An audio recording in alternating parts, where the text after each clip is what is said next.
What's good, y'all? What's good? What's good? What's good? What's good? What's good, y'all?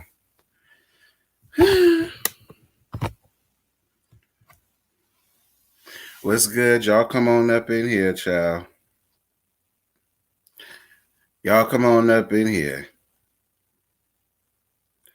Y'all come on up in here, y'all. Get in here. Get your asses in here.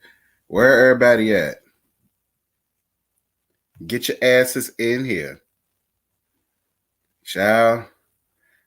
Y'all my gaggers. Y'all my gaggers, sonny. Y'all come on up in here. I missed y'all. Y'all come on up in here. I miss my Monday gag, my Monday morning gag team. Y'all come on in here.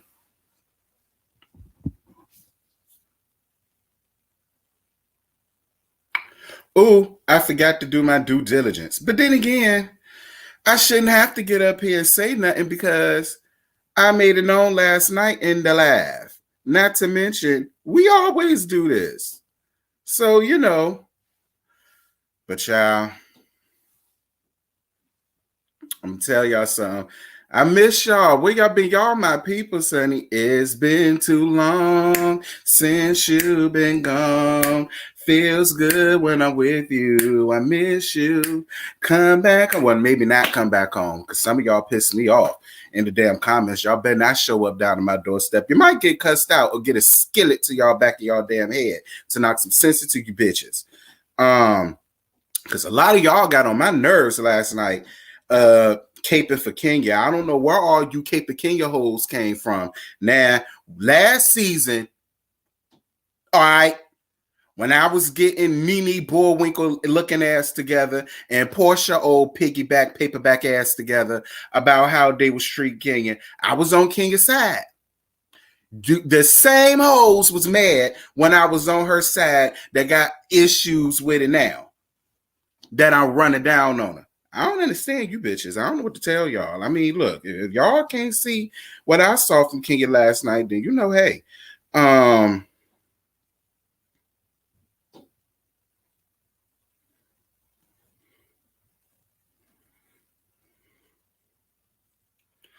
on.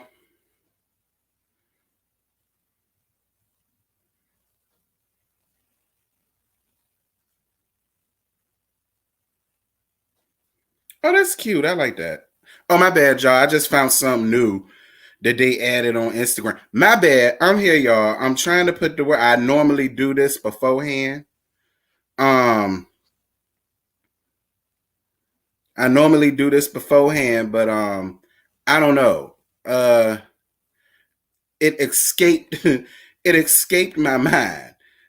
So hold on. I'm just reminding everybody for the fuck what I don't know because we do this every morning. But you know, hey.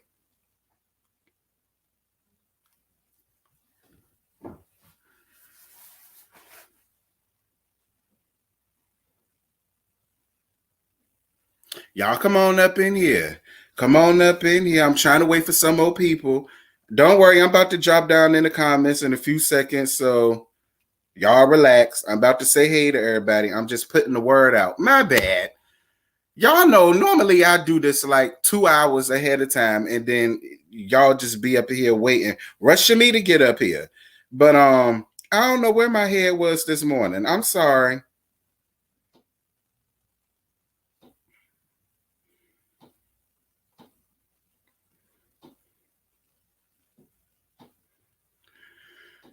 Hey, big bro, what's happening?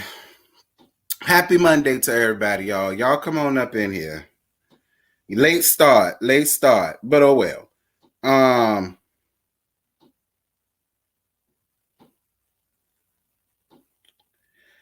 So y'all already know what's on the itinerary for the day. We got these salt wives. We got Belle Collective, dear God in heaven. We got Love and Marriage Huntsville. And we also got Real Housewives from last night. Am I missing anything? Saw Wives, Belle Collective, Love and Marriage Huntsville. No, I don't think I'm missing nothing. We got all of those to deal with. So let me go on ahead and get up in this chat, y'all. I'm sorry. Late start, because I normally would have had all this done by now. My fault. Let me get on up in here.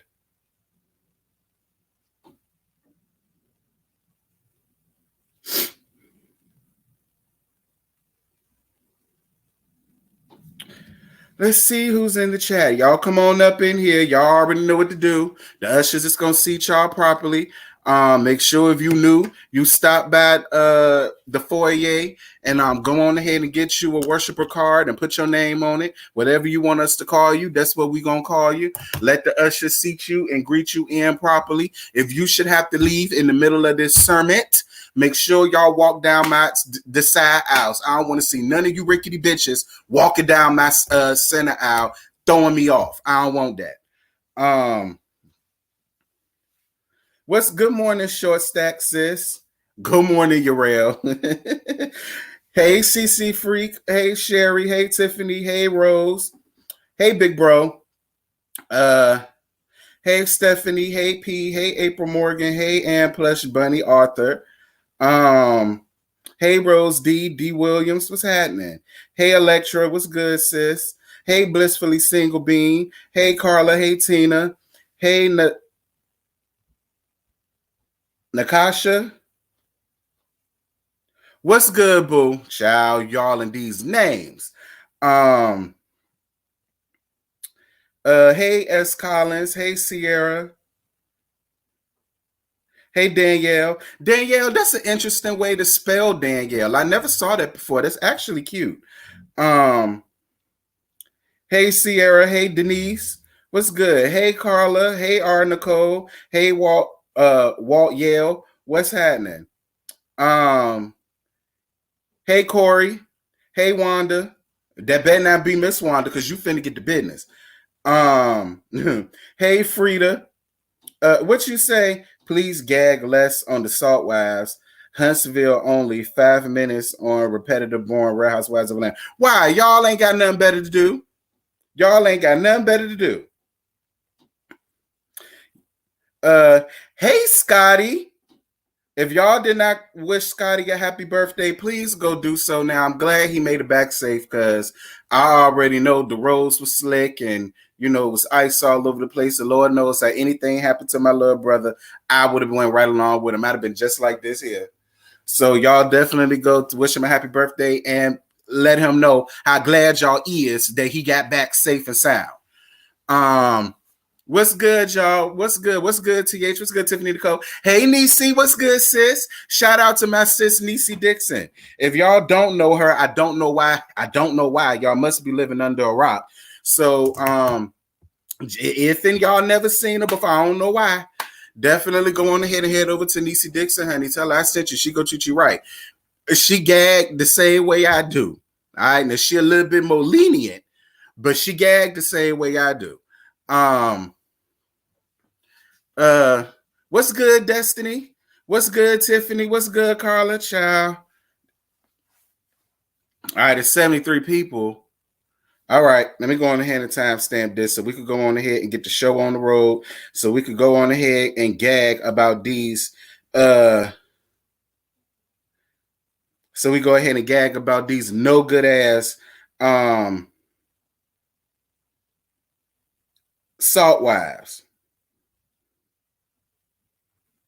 All right. We're gonna start the gag section at 10 minutes. At 10 minutes, I should say. All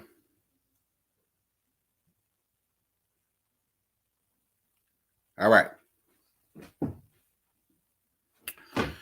All right, 7, 8, 9. These trifling ass salt wives. Girl, let me tell you something. Terrence gag harder than me, but we gag. We gag. Hey Brandon, stop the presses. What's good, Brandon? Um, y'all know I only do that for a couple of people. Brandon, Jaded, It's Me D, those, leave them alone. And Foy the artist. All those my baby daddies. Say what? They my baby daddies. Let them alone. These damn Lord. These damn salt wives at this reunion. Okay, first and foremost, y'all already know how we got to start off. With anybody that have a reunion, y'all already know how we got to start it off. And shout out to Funky Dineva for starting this off the right way years ago when he used to do the reviews for the Atlanta households. We got to start off with the fashions. Y'all, I don't care what nobody say. In my opinion, the best dress award for the Salt Wives has to go to Whitney. Whitney's dress was everything. Like I love, and it's funny because some people said the same thing. They loved it, but they wish it had a little bit more sparkle, a little bit more bedazzled, bejeweled, a little bit more cubic zirconias or whatever the case may be. But personally, I loved it just the way it was. Like I felt like had she gotten anything else done to the dress, it probably would have overpowered it. I just loved how it sat on her. I loved how mama sat on that goddamn shit, bitch, with her legs crossed like that and that little slit, and she had the rest of that dress going all out over everybody else's area. I said, yes, God, Whitney, you better come sit for the girls. You better show the girls how to sit. Because Whitney was sitting, bitch. Say what y'all want. Whitney was sitting. And she had the best outfit out of everybody. Second place, Lord, and I can't believe I'm really about to say this, y'all. Second place based off of effort alone. Based off of effort alone. Second place gonna go to Mother Mary. Only because this is the best I have seen Mary look this entire season. Some people really didn't care for the fur around the neck. I cared for the fur. I mean, it did go with the Winter Wonderland theme. You know what I'm saying? So I thought that was cute. So, listen, I don't see it for Mary, but, I ain't about to do Mary like that. I feel like based off of effort alone and has she been coming up on this thing looking, this was her personal's best. And I was for it. I'm so glad because Lord knows. I said, if Mary get up on this thing with them damn Dollar Tree fashions, girl, if you're blue and you don't know where to go to, why don't you go where fashion sits? I'm going to need for you to go and put on some Ritz, honey. Moving on. Yeah, I'm with you, Niecy. They failed on Heather's outfit. I love me some Heather, but Heather's dress gave me very much so Davis Bridal. Always a bridesmaid, never a bride tease. That's what her dress gave me. And it's no shade, Heather, but I mean, you just opened up you a new beauty bar. Like, I'm expecting you to come up on this thing, like, stunting on these bitches. Like, what's good? Y'all hoes ain't seeing me. I just opened up a new damn location. And I mean, I'm sorry. You just gave me very much so I'm on my way to my homegirl wedding. And, I'm a bridesmaid yet a damn again. Like, that's just what I get. I love me some Heather, but that's what it gave. Meredith, I didn't see the whole thing. I only saw her sitting down. Now, I loved her Madonna-inspired bustier top. That was cute, but I ain't seen the rest of the dress, so I can't give her all of that just yet. Who else? Did I miss anybody? Jen always give what Jen gives. I mean... Jen gives what Jen gives. Like, it wasn't a bad dress. It wasn't horrible. It was very much so a reunion style type of dress. And so, okay, fine, Jen. I think who had the least was Lisa. Like, Lisa's dress really gave me absolutely nothing. I mean, it was just blah. It was just like, girl, I ain't about to buy nothing. Let me get something out my closet. Like, that's what it gave. It gave me very much so. I had it in my closet, and I ain't feel like buying no new damn dress. So here y'all go. This is what y'all got. And that's just where I was at. You thought it was cute, like Queen. I didn't. Lisa was looking more Davis Bridal. You think so? I figured it was more so. You know what? I take that back. Lisa gets David Bridal Couture. Heather, you get prom dress realness. I take it back. Heather gave me, you're right. Heather did give me high school prom dress. She gave me high school prom dress, or I'm here to chaperone my daughter. You know what I'm saying? And this just what I picked out. I take that back. Thank you for getting me together, Niecy. See, I'm not above reproach. I'm not above reproach. Thank you for getting me together, Niecy. I feel you on that one. Switch it. Because Lisa's dress really gave me absolutely nothing. It won't no sparkle. It won't no glitz. It won't no glam. It was much like she was. It was just there. Okay, much like she is. She was just there. But we're going to move on. So then Andy does what Andy does, and that's go around checking on all the ladies and trying to get tea out of them and all the rest of that bull crap Andy does. Moving on. So then Whitney let everybody know that Whitney has a huge swing ring.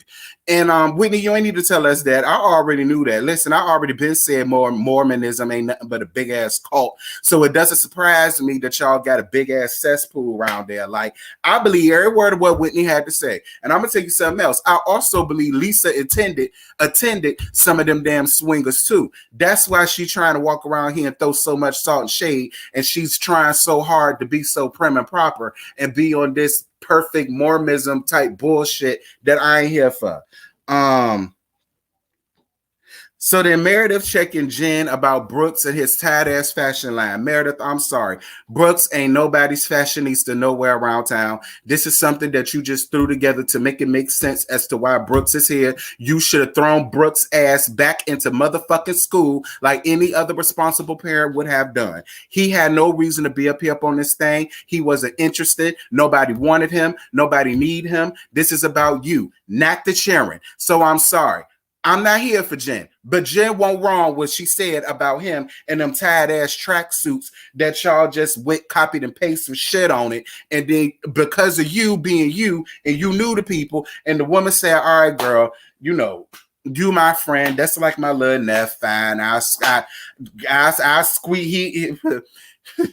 He could be a pre-opening act. That's honestly what I believe. I believe he went and did his little thing for the pre-show, and then the real show started after that. That's what I honestly believe, Meredith. I said it, get mad with me. Then they talk about Meredith's birthday party, and then Lisa and Heather talk about not speaking to each other, and I feel like both of y'all played the same game, so it is what it is. Then Lisa tells Andy that they ain't moving on nowhere until she say what she got to say. Listen, I said it on my review, and I'm gonna say it again. I found it very odd and telling about how Andy just allowed Lisa to say what we not gonna do, and we gonna continue on this.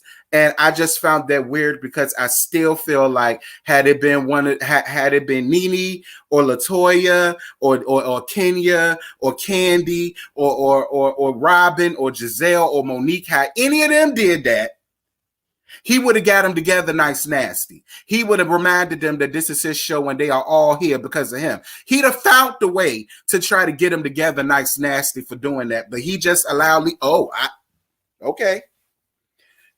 To me, I don't know. Maybe it's just me. Maybe I'm looking too deep into it. And I'm not trying to insinuate nothing on Andy that ain't there. I'm just saying, I just know how he acted on Potomac when it came to Monique getting his ass together about, girl, we really don't need these little ass Bravo checks you giving us, sir. What the hell wrong with you? And how he tried to lightweight get it together, nice, nasty. I just felt like when Lisa did that, had there ever been a time to get somebody together nice, nasty, it should have been that time. But you know, I'm not. Look, we gonna move on.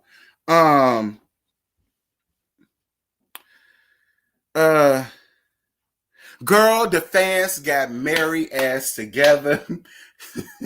Listen, Mary and the fans' questions were the best part of the reunion. I'm just gonna be real, because every fan question to Mary was getting her ass together nice nasty. So the fan asked Mary about her green party city dress, and how could she ever walk up out her house looking like that, thinking that it was cute. This is what I will say. Listen, Mary stood up in her fuck shit. Mary said, girl, listen, I know my fashions are tacky and delayed. So what? I'm on the show when y'all ain't. That's basically the attitude that Mary gave me. And I'm not going to lie. This has been the only time I've been here for Mary this entire damn season, because she was getting these hoes together, lining them up one by one. And I look, normally Mary gets on my last damn nerve. I was here for Mary at the reunion. I'm not going to lie. So then they talk about Jen, and then Jen wants to sit up here and get us lie about how she never had plastic surgery. Girl, bye. Don't nobody come out the womb looking like a Picasso face, and even if they did, normally babies grow into their cuteness. Girl, get out of here. Like, Jen, you lie about the most stupidest and trivial shit.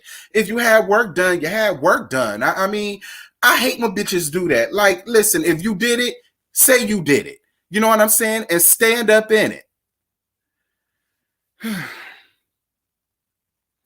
And then a fan asks Jen why she got so many damn assistants. And then here come Andy messy ass chiming in. But now I was here for Andy because Jen, I'm sorry, girl, what do you do? What do you do? Much like I said in my review, girl, Tommy, what do you do? Do you work at Malcolm's Chop Shop? Are you a corporate accountant at Gina's office? Do you work with Mark? You a disc jockey down at WZUP? Are you co-executive producer on Word on the Street? Are you security down at the damn airport where Cole cleaned the shit and the damn throw up off the planes? What do you do, girl? Like, do you work at Shanae's Show Enough Hair Salon? Do she got you working the bowl? What do you do? Are you doing sew-ins down at Juanita's Bumper Curls? Like, what do you do, Jen? And like, even when Heather tried to give her a little bit, but Heather, you should listen. Heather, less is more, because when you said, "Well, I sat at one of her meetings for her job," it wasn't clear what she did, but whatever she did, I went up for it. I said, "See, girl, Heather was there." And she can't even account to what it is that you do, Jen. Jen, stop it. Like, Jen, just say you hire friends and they put up with your nonsense simply because you give them a paycheck. You don't know how to make real friends and keep real friends, and so you just buy friends. And if that's the case, Jen, what's good? I don't mind being your friend for pay. What's happening? Work ain't honest, but so long as it's paying my bills, girl, it is what it is.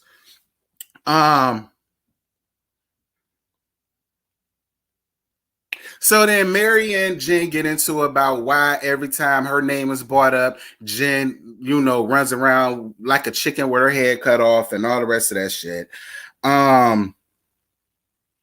Jen give Heather's a knockoff apology, and Andy had to call her out on her non-genuineness. But I will say this is another reason why I was here for Mary again. Mary got Jen ass together when she was talking to Heather. She told Heather, right, listen, be a friend, be a good friend to somebody that's being a good friend to you. And basically what she's saying is, Heather, you jumping through all of these hoops and you taking all of this heat by having this woman's back, and she never once had your back. Ever. You like, and I'm sorry, Heather, I've been saying this from the very beginning. You are wasting your time. You are running a fool's errand trying to sit up and try to befriend Jen. I'm sorry. You want to be nice all the time? Maybe the nice thing to do is allow that bitch to go off, be free, fly, free your thoughts and watch them fly. Use your heart and not your eyes. Shout out to SWV. Moving on.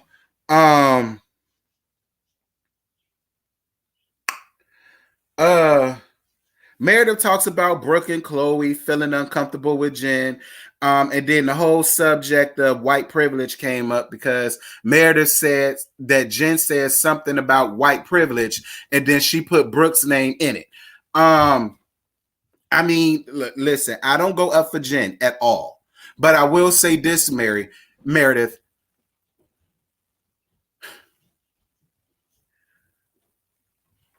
We reviewers, we don't talk about the people children. but we bring them up when they need to be brought up. You understand what I'm saying? So my thing is the nerve of you to get upset with people for mentioning how we don't want to see Brooke whenever we go in. Listen, we talked about Riley and her schnoz. You understand me? Like, you know what I'm saying? We like when they get older, they're free and easy to get talked about. So the fact that you feel like we could talk about everybody else's child, but we can't say nothing about your son, that does lends itself to white privilege. Like the nerve of you.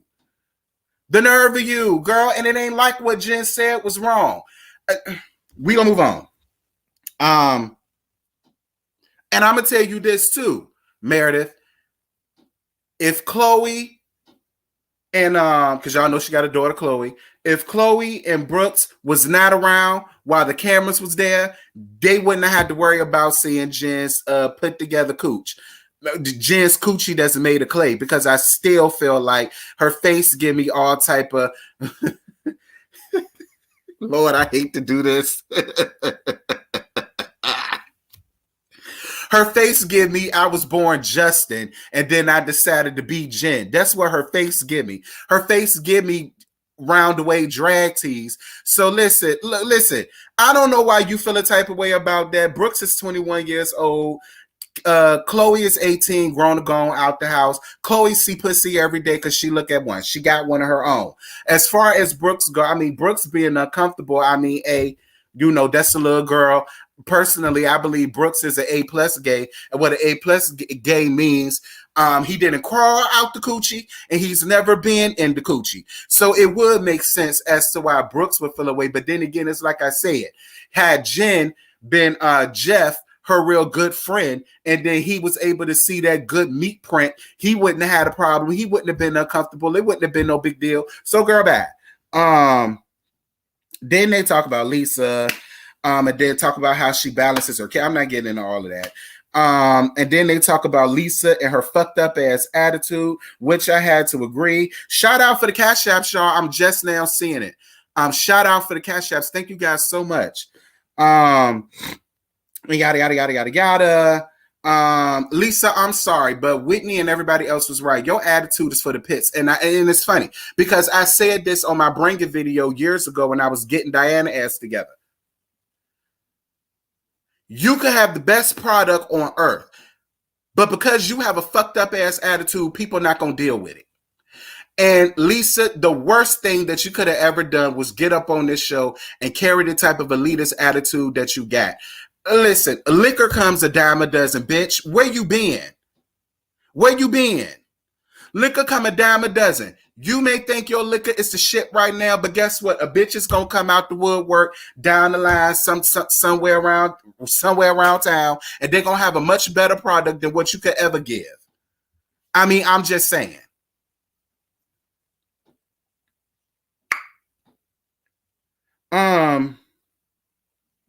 Mary talking about she don't make nobody feel less than. Mary, I'm surprised you ain't get struck down by lightning when that happened, and I'm just gonna let that be.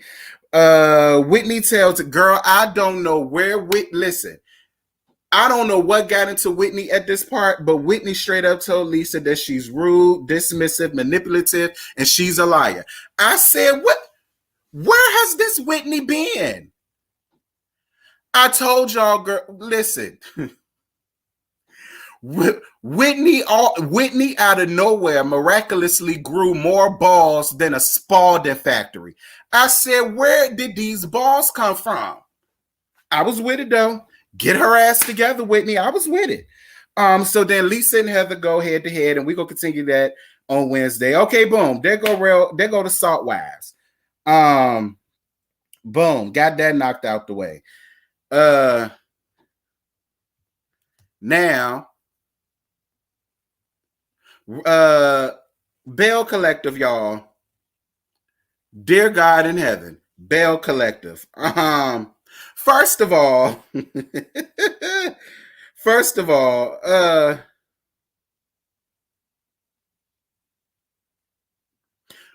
and foremost, I do know I'm skipping over growing up hip hop, but that's because growing up hip hop gave me absolutely nothing. I mean, They really only was in 2 spots the entire damn episode, and ain't no need to get into that.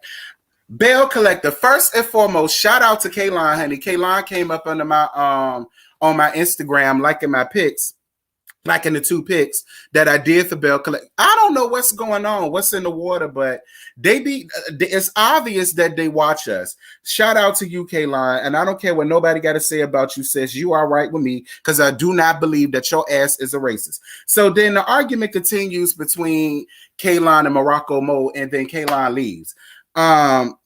Letitia gets the brunch back on track, and then Marie and Essie decide to invest. I'm not getting into that. Like I said, the both of them were wrong.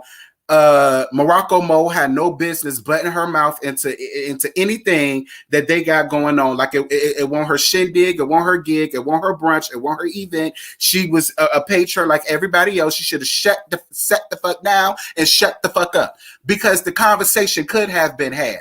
And I believe had the conversation had been had, maybe Kaylon could have gotten a better understanding as to why the ladies felt the way that they feel about the situation.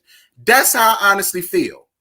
That's how I honestly feel. Had y'all let the conversation happen, both or everybody could have gotten a better understanding about everybody's experience and where everybody was coming from. That's how I feel. That's how I see it. I don't want no arguments from none of y'all about it.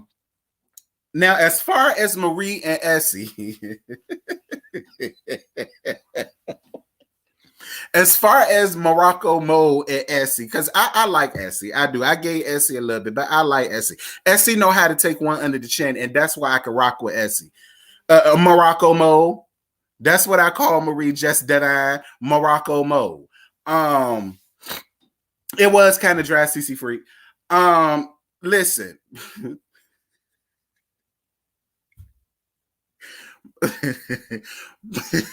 Morocco Mo, listen, daughter, how many dicks you gonna suck to get the damn payment that you need for you to do what you need to do? Because to let the people tell it, you really ain't got no business like that. Now I'm gonna tell you something.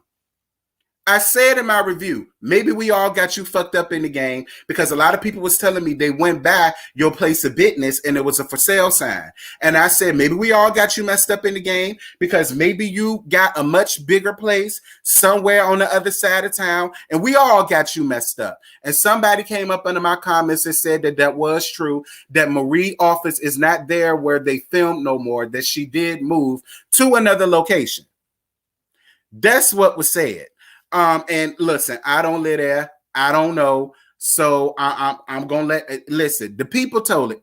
Scotty, because Scotty live there. Scotty, you please let me know if this is true or not. Kaylon was dismissive from jump. She said that white people don't talk like that. So she basically said, "Oh, there's." That is not what she said. But I ain't getting into this with y'all. Moving on. Latrice and Mel meet up to discuss the next steps of her business or whatever, and then Cliff walk in. Cliff, I owe you an apology, because when I first saw you walk up in there, Cliff, I started calling you all type of old bitches, old geezers. What the hell you doing here? I'm so sick and tired of seeing your old pot belly pig ass getting up here up on this thing, making yourself known or relevant. This ain't about you. This is about the women. Carry your ass. Don't you work? Don't you got a business? Why when the camera's around, you just got to be there? But I had to backpedal in the coochie pop in a handstand, Cliff. So I my apologies, because you wasn't there trying to get in the scene or trying to get up in her business. You was just letting her know that you heard it through the grapevine that her brother got married. We'll get down to that in a second.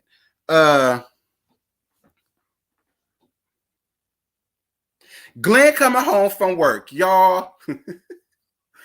Listen, I said in my review, Glenn gave me 2 T's. Glenn gave me, my name is Rashida. I rap like Shorty Low. Like he gave me Shorty Low T's. May Shorty Low rest in peace. And then he gave me, who else I said he looked like, girl? Who else I said he looked like, girl? What I said he looked like somebody else, and I keyed. But somebody else got up under my comments and said that he gave very much so Lil Boosie backdoor booty bust the badass. And I said, Now I ain't even about to do Glenn like that, because Glenn is actually fine as hell with his chocolate ass. Lil Boosie looked like he smelled like Armor All and motor oil. Looked like he been working on a motivator carburetor all day. So no, I'm not about to do that to Glenn. Y'all drop down in the comments and let me know if y'all felt like he gave a shorty low T, or OT Genesis T, that's who it was. If he gave y'all shorty low T's, OT Genesis T's, or Lil Boosie backdoor booty buster badass. See, I don't even know why y'all did that man like that. Moving on. So she tells him about Fair Street, and then she tells him because of what she got going on, she not gonna be around like that. Letitia, I like you a lot. Lord, Letitia, should you ever see this, please don't take this the wrong way, Letitia. I swear I like you a lot. But the fact that your husband was so taken aback by this business venture, like the way he came across, it's like he's not used to it. You know what I'm saying? And so now I'm left feeling like, well, is this just going on because of the show? Or no? Because it'll seem to me, Marie, if you've been doing these brunches and been making money off of your brunches for years, none of this should be like news to him. Like, he should be used to you maybe not being there, like talking about it, you know, having to like fend for himself a little bit because you're working. And it's like the fact that he was just so dismissive about it and he was so taken aback, and it lent itself to what that man said about you, Letitia, about how you really broke and penniless. You ain't got a Pinty or a Pinto. You ain't got a window, no house, no door to throw that bitch out of. The man also said that the people said that that's an Airbnb, that's why your cabinets and your kitchen look so bare, and that's why your bedroom looks so bare, and that's why you had to do your office in the bathroom. That's what the people are saying about you, Letitia, and I don't want to believe that. I actually like you.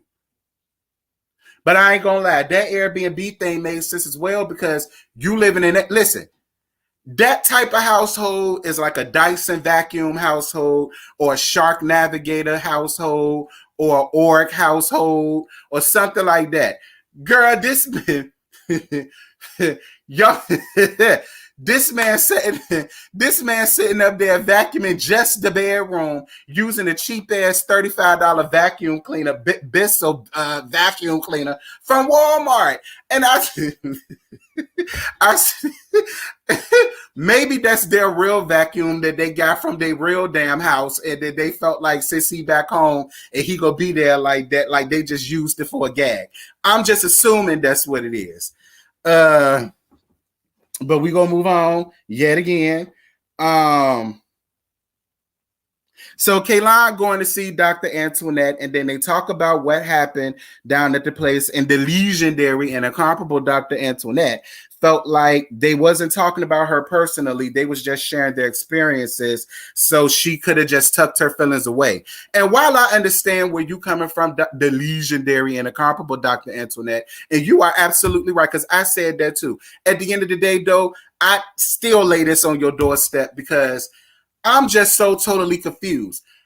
Out of everybody that you could have invited, you just had to invite the token white girl to sit up amongst all the rest of these strong, independent black women. Like, it just like, and I'm sorry, y'all. Like, I'm just confused by Dr. Antoinette. Like, do you not have any other black friends? I don't know. Like, I just feel like if I knew that I was coming to a brunch where it was basically going to be nothing but Africa Americas, and you know what I'm saying, dealing with they dealing with, or whatever the case may be, I just would have asked one of my homegirls from around the way. I would have pulled one of my cousins. I'd have pulled my sister. I'd have pulled my gay homegirl. Like, girl, what you doing? Well, you can't dyke around there. I'm gonna need for you to put on a dress. Okay, I'm gonna do your makeup, your hair. You gonna have to feminine it up. But girl, you coming? Because I need another date. I need a plus one. Latrice ain't gonna be there. I need backup just in case.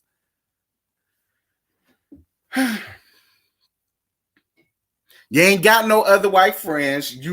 All you want is the white peen. but yet you don't want to have a white man baby, but you don't mind laying up with the white man. Like, I'm just confused. Doc Legendary and incomparable Dr. Antoinette, and I'm not running down. I swear, I like Antoinette. I do. I love what she gives, but so Letitia at home making phone calls in the bathroom to let the people tell it, to get Fair Street happening, and then Glenn walking around the house being petty and messy and blah blah blah. And then he talks about how since she's doing this venture, he wants 15% of it. This right here is solidified. And I'm sorry, Letitia, but this right here is solidified that this is new. This is something that you've been doing. This is something that's a huge moneymaker type of thing for you if he's now wanting 15% of what you got going on. But here's my issue with Glenn.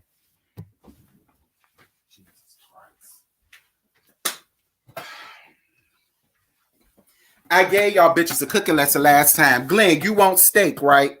Fine.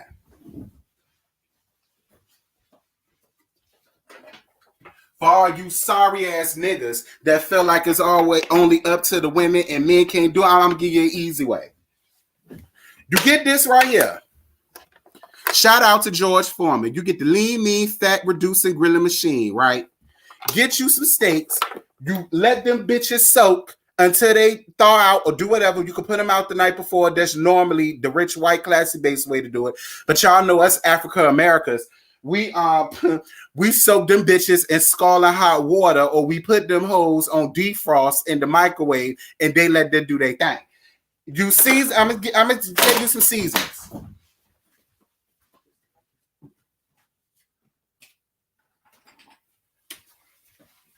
These are the 4 main seasonings that all black people use. And if you don't use these seasonings, bitch, you ain't black. Lowry's, onion powder, garlic powder, black pepper. Okay? Or if you fancy base or classy base, get you some nasty piece of steak seasoning. Right? You season it on both sides. By this time, this plugs up. This will already be hot. You put them bitches up on this thing like this here, and you close it. You let it alone, because it does what it's going to do.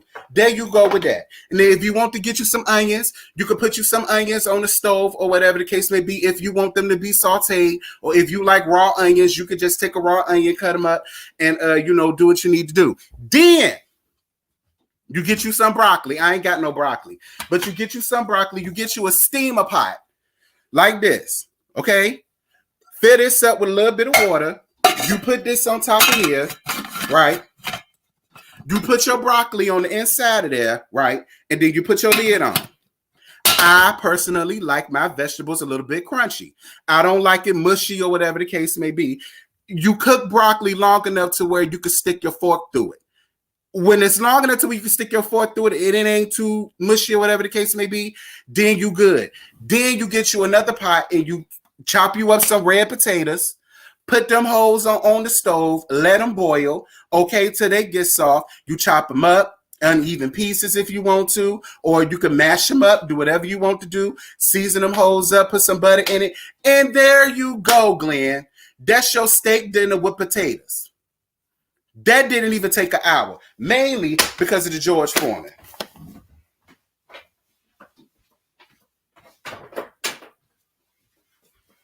Gotta teach y'all niggas every damn thing. See, if you homophobic niggas will stop being homophobic and get you some gay friends in your life, they'll teach you and show you how to do shit like this. Moving on.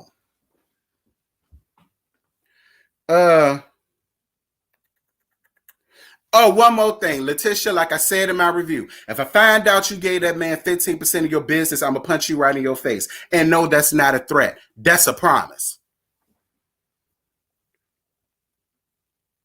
So Latrice gathers her family together to plant trees in her backyard and for her 2 slain brothers or whatever the case may be. Plus, her brother Derek is home and all that good stuff and yada, yada, yada, yada, yada. Latrice, I'm so glad you love your husband, and I love the fact that you love your husband, but please stop getting your ass on this TV calling that man zaddy. Stop doing that. I don't know what makes you think that's cute, but that's not cute. That's actually very immature. It's childish, and you're opening up the door for other bitches to be calling your man zaddy. Say that shit for the bedroom. Don't get up here and do that Dr. Heavily shit, because I ain't like it when she did that shit either. Like, that just gets on my... Like, if I got a husband, and I'm bringing my husband around, Scott, especially Scotty and Jamar, and and Joseph... Well, Josiah I ain't got to worry about, because Josiah a top, and I'm a bottom. So Josiah can't do nothing with mine. But...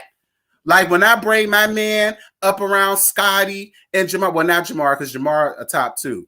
If I bring my man around Scotty or El Teddy or Yes Bitch or the Catch Me Out, somebody like that, this my man Herbert, okay?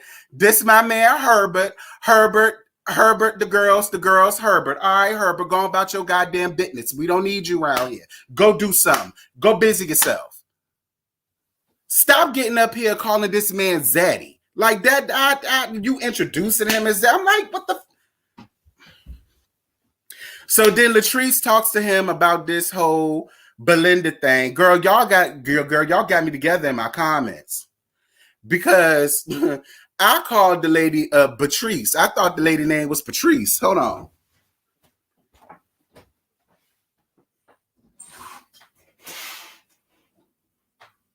Whew.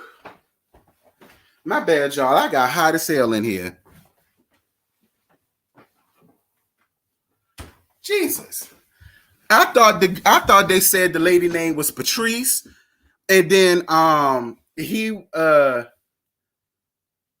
the baby mama name is Pam. The baby mama named Pam, but I kept calling the girl Patrice, and everybody kept saying that's not that girl name. That girl named Belinda. My bad, Patrice, Belinda, girl, it's all the same. Listen, I felt where Derek was coming from.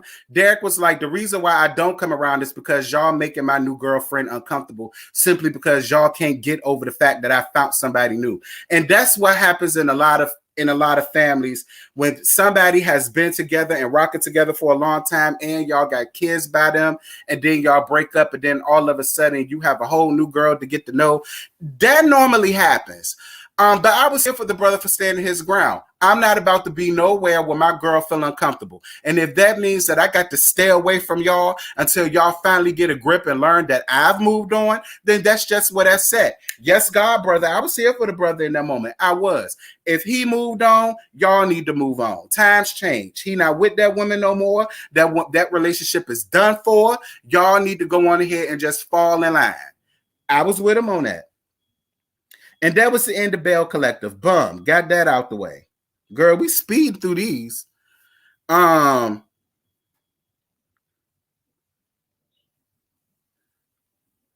right. Love and Marriage Huntsville. Lord have mercy, Jesus. Love and Marriage, y'all.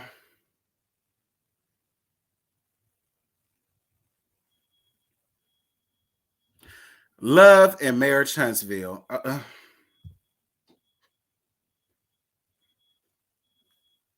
First of all, shout out to Carlos King for retweeting, and also shout out to Maurice for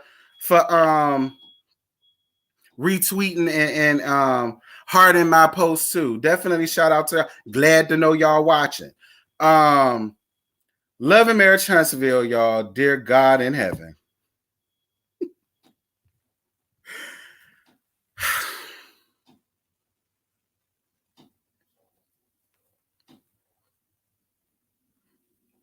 Love and Marriage Huntsville, y'all.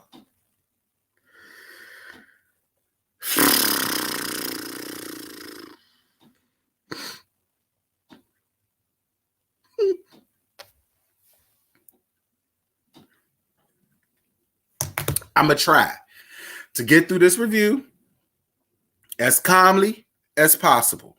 Okay? I'm going to try. Because I really want this to be monetized. But Martell make it so hard.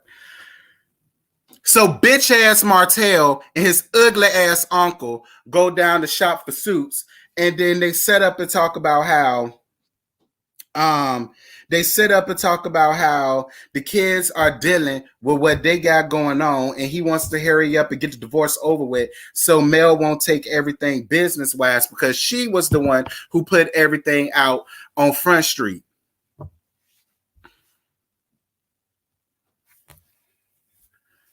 Oh Lord.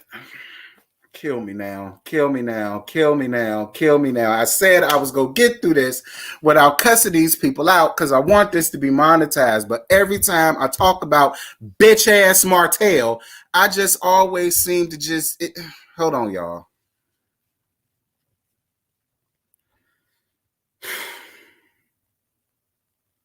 Because, like, y'all, listen, on a real serious tip. Like, at this point, for real, yeah, it's jokes, yeah, it's gags, but at this point, y'all, it's really not funny because, like, this stuff is going on for real.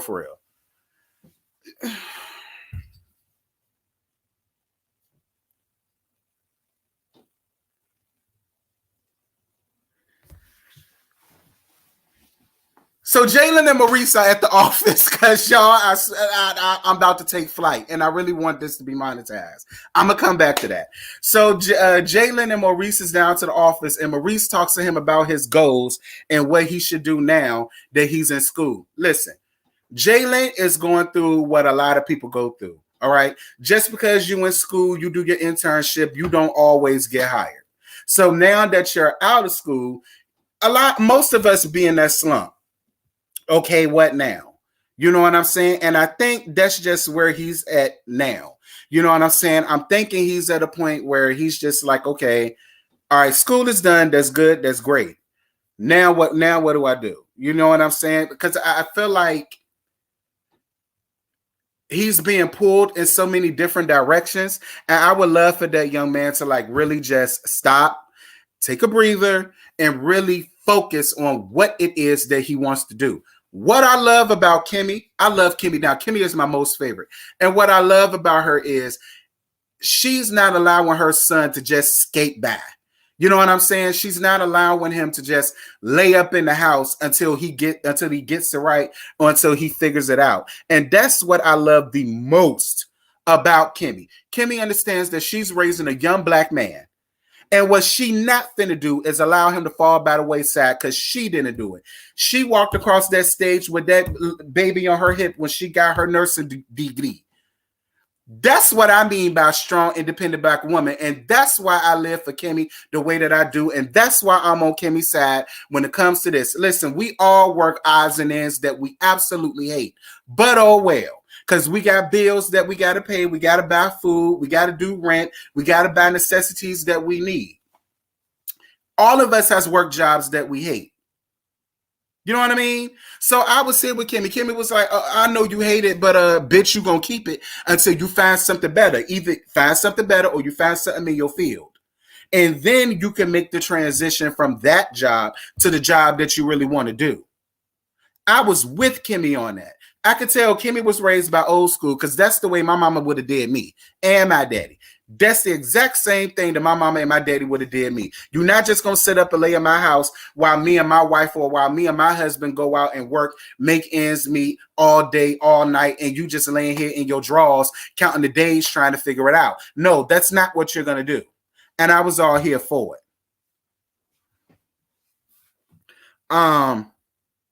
Mel meets with Martell about the business, y'all. All right. Okay, fine. Whatever's going to be, will be. So Martell bitch ass claiming that he want things to go more smoothly this time than it did the last time. Because the last time he wanted to talk business, although you showed up without calling. You popped up over there and you talked about every damn thing else other than the business. Every damn thing else was more important than you being worried about the business. So fuck you and get off my damn dick with that bullshit, Martell. Mel records the conversation. Normally, I'm not here for the CIA 007 James Bond espionage bullcrap, but When it comes to a nigga like Martell, sometimes you just got to do what you got to do. And I was here for Melody doing that. Melody, quiet as it's kept. I really wish you would have done that in the prior episode where he just popped up out of nowhere. See, Melody, you got to think smarter, not harder. You understand me? Because him just popping up at your house and then stirring up all kind of ruckus and calamity and mayhem, girl, I'd have let the judge hear all of that. And the judge, you know what the judge would have heard from me? Radio silent, because I would have gathered my things and my kids while he ranting and raving and showboating and showing off in my classy-based neighborhood. And I'd have took it right to the damn judge. I need a restraining order. I'm not going through this with him. I just moved. He had no business just popping up here without letting me know. He's going to get me put out of this classy-based neighborhood, coming over here, causing all of this ruckus and calamity. I didn't bother that man. This was my week for the cheering. He had no reason to show up. And if he wanted to talk business, bitch, FaceTime me.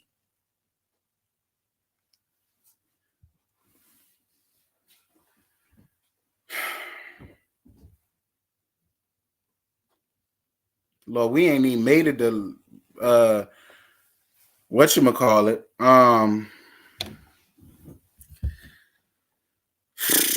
So then they talk about the embrace line and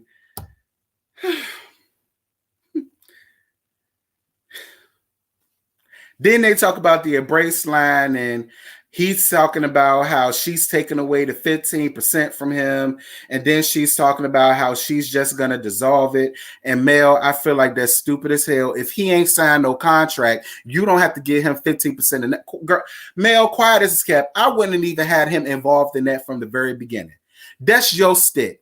It is. The same way he got his own personal biz naive, that was your personal biz naive. I'm just saying.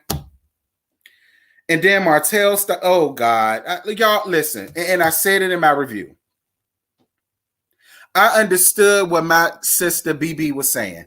I understood what my sister BB was saying when we did the panel last week. And we talked about, it's hard for some, it's easy to say, just don't show no emotion. And she's absolutely right. BB wasn't wrong in anything that she said. The point that I'm making is, Martell bases what he's doing off of her emotions. The more emotions that she showed that coward punk ass nigga is why he's running around here doing the things that he's doing to her. Because in his mind, oh, she still cares. Look at her. I got her crying. Look at her. She's bothered. Look at her. She cares. She's getting angry. Oh, she still cares about me. She ain't going nowhere. That's my point. As to why, as hard as I know it's going to be for Mel to not show emotion, bitch, don't show damn emotion. That's the point that I'm trying to make, because he runs what he does off of emotion. Destiny's Child said it best. Emotions taking me over. Or if you was born in the 80s like I was, emotions make you cry sometimes. I get all of that. But when it comes to a person that's like Martell, you cannot show them emotion. You can't. He's made that perfectly clear.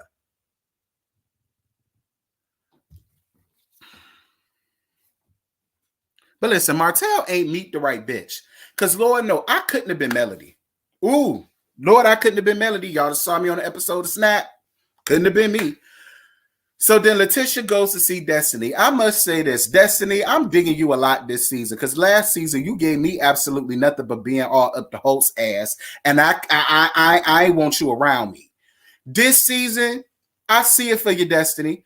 And I'm here for the budding friendship between you and Letitia, because Letitia gonna need a good friend, and we're gonna get to it at the end of this, because Mama Wanda is gonna stop a lot of shit for Letitia.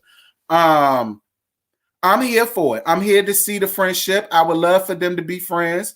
I will say this, though, Destiny. When it comes between Letitia and Melody, stay out of that. Thank you for the cash app, boo. Mwah. Y'all, I see the cash apps. I promise y'all I see them, and I'm going to heart it. I just now saw it. Thank you guys for that. Letitia, not Letitia. Destiny, when it comes between Letitia and Melody relationship, stay out of that. That ain't got nothing to do with you. That's not your business. That's not your plight. Stay out of that. You just continue to maintain peace with Letitia and Mel. That's the only thing you need to be worried about. Whether they get along or not should not concern you. I hate the fact that people feel like everybody in a circle just has to be great bosom buddies. And I'm sorry. Time has told us that doesn't always work. And it doesn't always go like that. So I see it for your Destiny. Shout out for your young king. He is just as cute as he wants to be with his chocolate self. I said, I want him right now. I want him right now. He was so damn cute. He was so adorable. Shout out to Destiny and LeBaric for the bundle of joy, honey. So then Chris, y'all know Chris is bitch ass Martell's business partner. And Chris goes down to see Marcel about him getting involved in the $30 million project. Come to find out, the acres that he has is the one that Martell was supposed to be the face of. But now I think Martell is just going to sell it. So I think what Martell's thing is, well, I'm not going to sell it to somebody that I don't know. I may as well sell it to somebody that I know will do something with it. So he decides to give it to Marcel. Now, personally, I believe if he didn't need allies, Martell would have sold that land to somebody else. He would have found somebody else capable of doing the same work that Marcel would have done. But because he needs allies, he gonna go on ahead and throw Marcel a bone. And I'm gonna tell you something, Letitia, shut your ass up. You don't know nothing about business. I was with Marcel. Look, work ain't honest, but it pay the damn bills. This is $30 million on the table. Letitia sitting up there talking about, so see, Letitia, you worried about the wrong shit. I go to work with bitches I can't stand all day. Oh, well, because it's about the paper. It ain't about them. Like I said in my review, can you write me a check right now for 30 mil? I bet you can't. So Jaylon's party. First of all, Kimmy, I love the fact that you included Maurice in that, because Maurice did just graduate law school last season.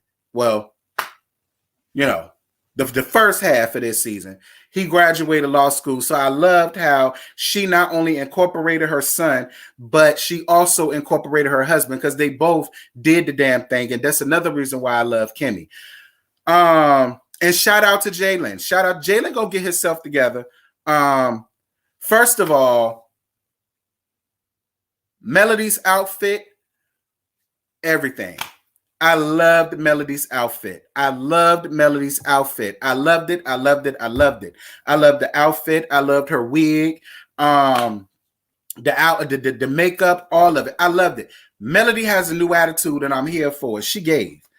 Kimmy is down to be on the podcast with Destiny, feeling like this would be a great way for, you know what I'm saying, her and Destiny to really get to know each other outside of Martell and Mel and, you know, the shenanigans that they had going on. Because earlier on, you know, Destiny was telling Letitia how, you know, she tried to speak or she tried to talk to Kimmy, and Kimmy was just like, hey girl, hey. And then, you know, she went on about her business.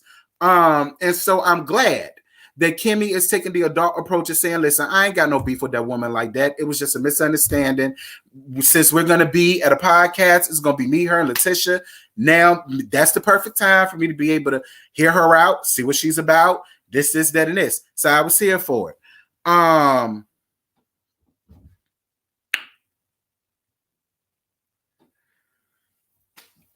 So here come messy ass Mama Wanda walking into this thing. Wanda, I'm gonna need for you to do something new to your hairstyle, but your outfit was cute, Mama Wanda. I will say that. Your outfit was real cute, but I'm so sick and tired of you coming up in there with that 1993 hairstyle, girl. I'm gonna need for you to find something better to do.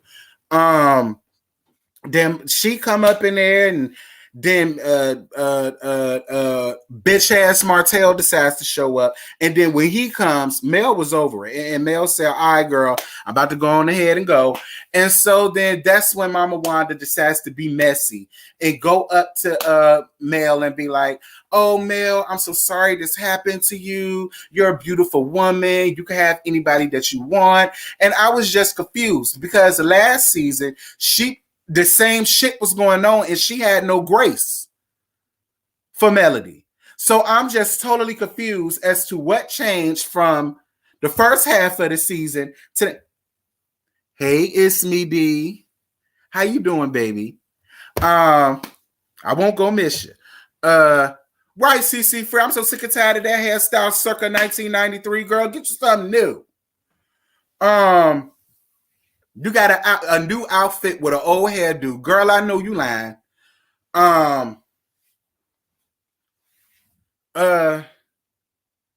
Yeah.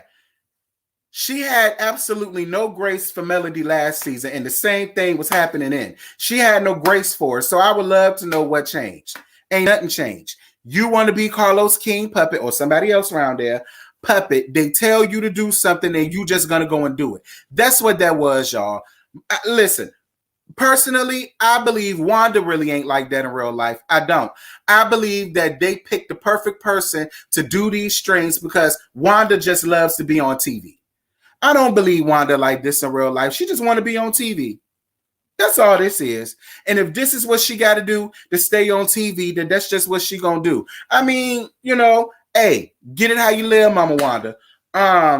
So then Martell bitch ass want to come over there and get all up in her face talking about how you gonna talk about my kids, how you gonna go online talk about my kids. You talked about my kids. You bought my kid. Listen, look, y'all. Do not be fooled. If Martell gave half a damn about his children, he would not be out here doing what he's doing now to their mama. So all of this stuff that he doing, don't talk about my kid. You talked about my kid. You talk about my kid.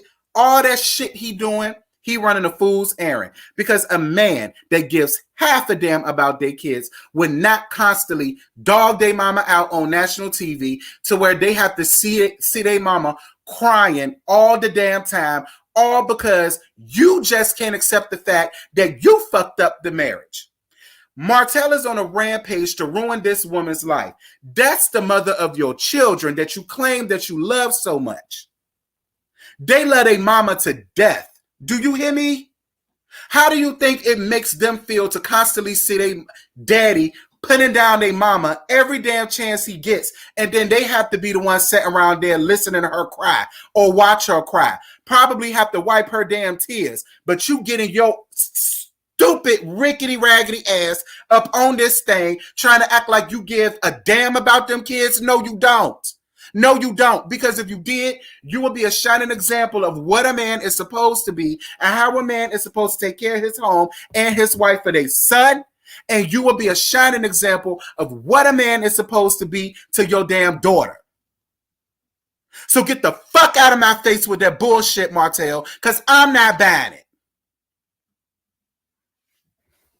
And we gonna move the hell on because I really just got pissed. I hate that because y'all know my story. I didn't grow up with my real parents.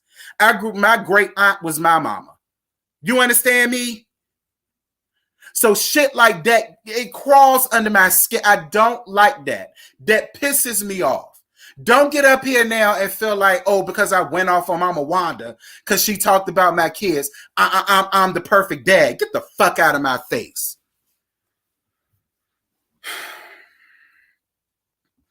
Hold on, y'all. I gotta calm down. I really just got upset.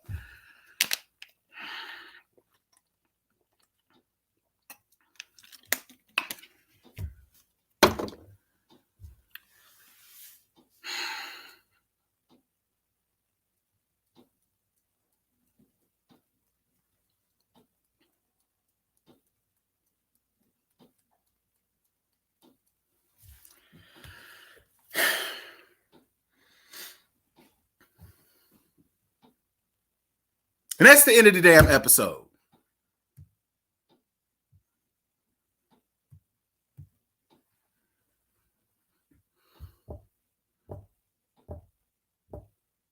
Just like I said, that's why Melody made it a point to mention how when she first met him, he had a unibrow and that bitch ass nigga's teethuses was throwing up gang signs.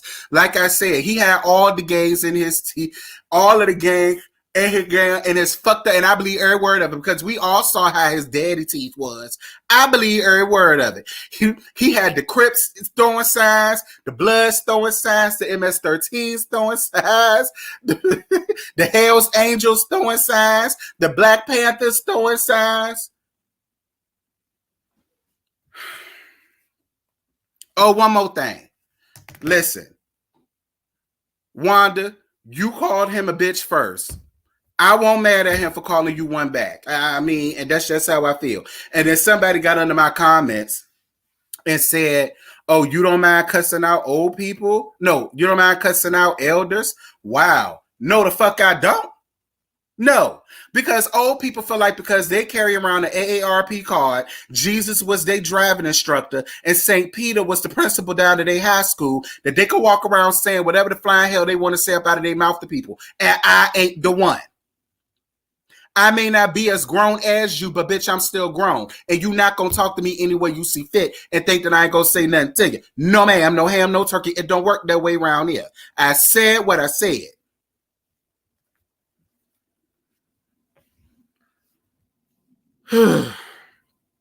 Now we about to get on to the last thing because this thing just done worked my nerves up to a tizzy. Yes, I said a tizzy.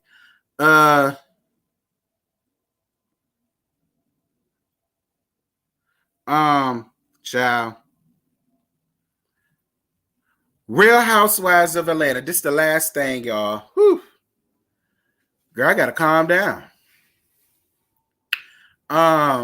He made me mad. Real Housewives of Atlanta. Thank you for the super chat, boo boo. You can. I mean, I ain't trying to kid. I mean, I'm just saying, like all of this stuff that Martell, but we ain't in on that. Real Housewives of Atlanta, y'all.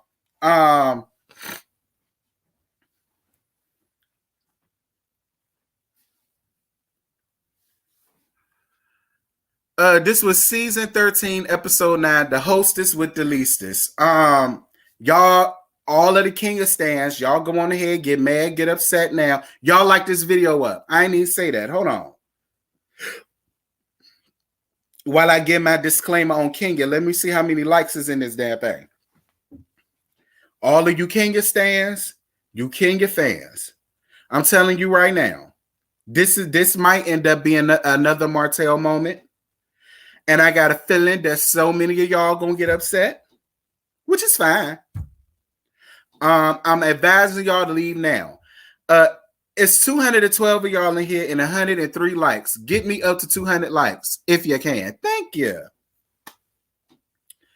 You Kenya stands, y'all about to get mad. And that's just real tea.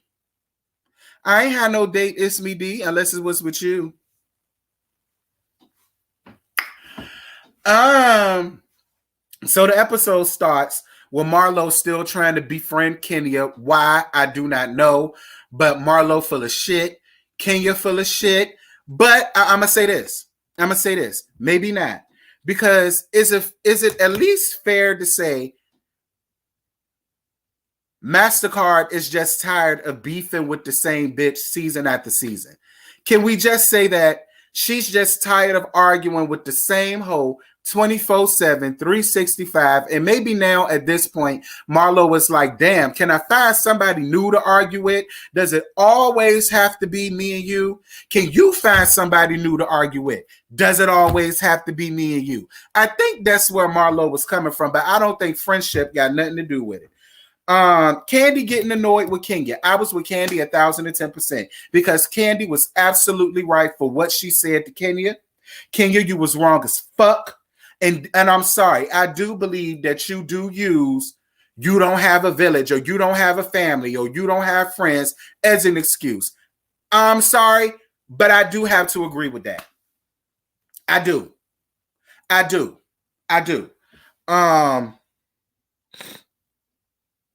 then Candy starts crying because she was missing Blaze. And listen, at first, again, I got a backpedal and coochie pop in the handstand because the last time I went live and people was telling me that Candy was crying, I said, girl, bye. Candy got all these damn cheering. I don't even know why she crying for. But I don't even think it really had anything I think part of it dealt with Blaze, but then I think another part of it is, damn, I had your back more than anybody did. People run down on me simply because I have your back. And you gonna sit up and talk to me like that? Forget Portia, forget Marlo, forget Tanya, forget me and Cynthia have had your back more than anybody else on this damn franchise. And you gonna talk to me like that? I felt like she was very disrespectful to Candy. Candy did not deserve none of that shit. And I love the restraint that Candy had, because had it been me, I probably would have punched her in her face. That's just true shit. That's just true shit. And then Candy also talked about how there's a double standard with Kenya. And it is. It is. I'm sorry. I hear what all of y'all saying. Oh, Mark doing this. Oh, Mark doing that. Oh, that's why the faces was blurred out. That's why she was asking Candy why the cameras was there. Kenya put herself into this.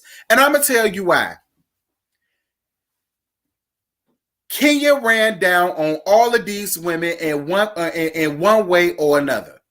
Why can't she give Mark the same damn energy that she has given everybody else on this damn cast since she's been up here on season 5? Don't worry, I'll wait. Mark ain't there like that. Mark could care less about whether he has Brooklyn full-time or not. So all of y'all getting under my comments, well, oh, she got this going on. Oh, she got it. Kiss my ass. Kiss my ass. Kenya not fighting because Kenya don't want to fight. That's why. And I'm not understanding why. Because she fought everybody else tooth and nail up on this show. Why can't you do the same thing to this dog-ass nigga?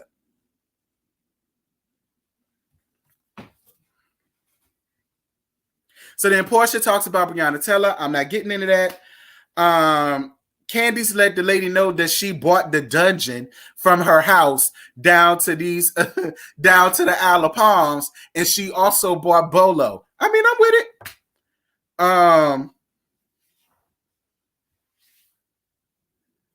I already talked about how Candy got Kenya ass together for talking to her the way that she did and running down on her about how mean and nasty that she been. Like, I would never go on any trip with Kenya that she's hosting.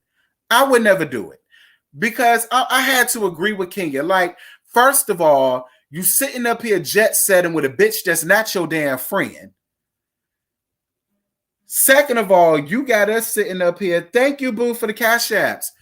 First, the second strike was how you had us on this funky ass bus, had our butt cheeks sticking to the damn pleather because the damn AC didn't work, and we had to ride 8 hours with that nonsense. Like, you couldn't at least come up here and check the bus yourself to make sure that we had an adequate bus that worked, that had AC, that had. First of all, if that would have been me, and I knew that I was finna be jet setting around the world and and I was gonna have all of y'all asses on the bus like peasants, the least I would have did was gave y'all a nasty party bus. I'd have gave y'all a nasty party bus where y'all would have had food, y'all would have had liquor, y'all would have had AC, maybe a TV in there. If somebody could put their hotspot on, y'all could chill out, y'all could watch movies, y'all could sleep. Like, I would have at least made sure that y'all were comfortable. As comfortable as I would have been. That's what you do when you host it. That was the second strike. Third strike was what you did with Marlo. I'm sorry, but there was some petty ass shit, Kenya. It was, and you knew it was petty, and you knew it would have caused the ruckus. That's the fourth thing. The third thing. The fourth thing was how you ordered crab cakes and for yourself, but then expected everybody else to eat what was in the damn Frigidaire. Girl, you ain't ate what was in the damn Frigidaire, so why we got to eat what's in the damn Frigidaire? And Kenya is missing the point of what the people were saying. They weren't mad at you for ordering food. They was mad at the fact that you ordered and did not tell them. They didn't want you to pay for anything. It's common courtesy to be like, y'all, I'm hungry. I'm about to Grubhub me something. What y'all gonna do? You know what I'm saying? Like, what y'all gonna order? You know what I mean? We can all put it on my Grubhub, so it's coming to the same damn place. Y'all just give me y'all money. Like, that's just common decency. Then you bring everybody together, and because for whatever reason the nanny couldn't be with your daughter, that you just went upstairs and did not come back down. Kenya, that's rude. Because Kenya, how hard is it to say, y'all, listen, my nanny is off. She brought Brooklyn to me.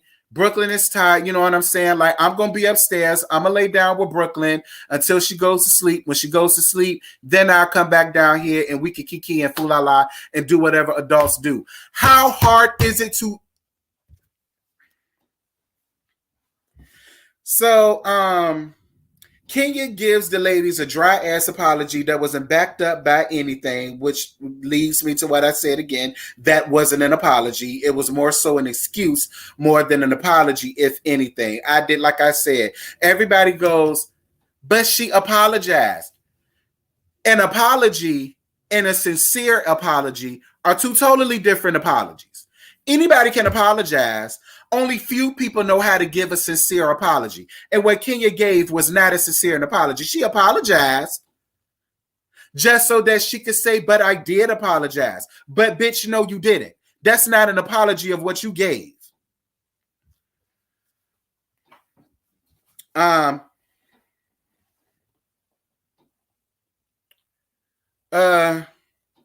Drew is confused by the group.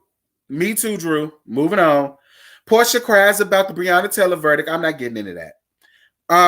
The ladies go out to dinner, and then Drew wants to play a game called Realist or Fakest, and then Kenya gets called out about her behavior.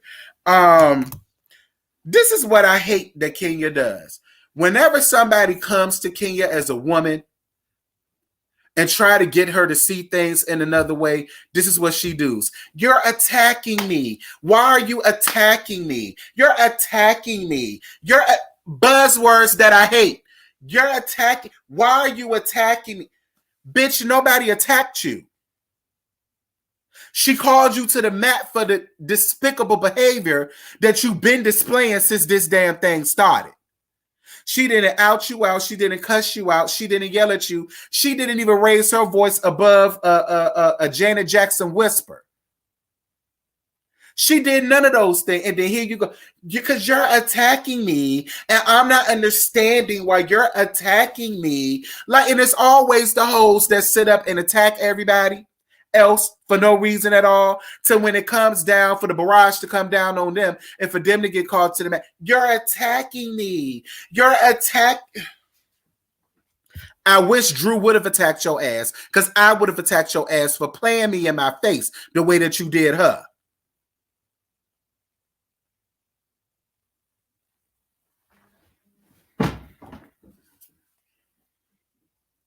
I'm moving on because I'm really about to get pissed all over again. So then Kenya tells them that if this is a sisterhood, then they need to be her village. Why? Why? Kenya, the way that you treated them women, why would they want to do anything for you? Why? Why?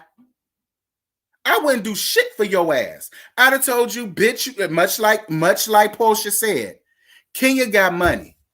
Kenya could have easily hired 2 nannies to come down here. One for the day shift and one for the night shift. Could she not? She had money to charter a jet. She had money to do this. She had money to do that. But you ain't have enough money, 2 nickels to rub together to get you 2 nannies. One for the day and one for the evening. So that you could still do your contractual duties with the homegirls and you still doing your parents' thing. It's not like as if you in South Kakalaka and she's in Atlanta. Y'all in the same damn house. I'm counting her coins, Jarrell. She counting everybody else's coin. She quick to call everybody else broke. She quick to throw up in everybody else's faces what she got. So why can't we count her coins? Fuck that bitch. You got the money to hire 2 nannies, and that's what you should have done. And that's why Candy called her out. Bitch, I hired 2 nannies, and I got a whole damn husband. No excuse. So then Cynthia says that if she knew that she was going to bring her baby, she could have extended the option to everybody. And then Kenya, this is what Kenya says. I don't have to extend the option to nobody.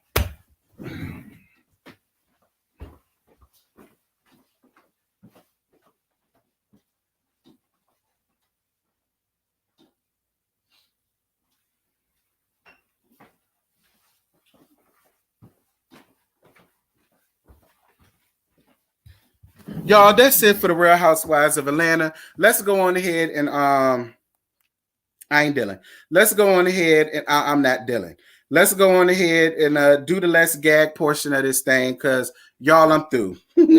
I'm through. Y'all done wrangled my nerves enough with these hoes. I am through. Let's get on down to the less gag. How y'all felt about the the shows from this week? Did it tickle y'all fancy?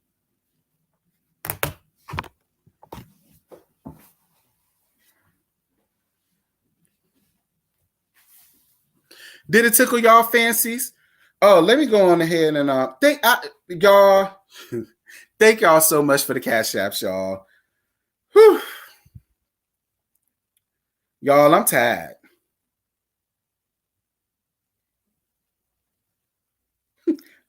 I'm tired.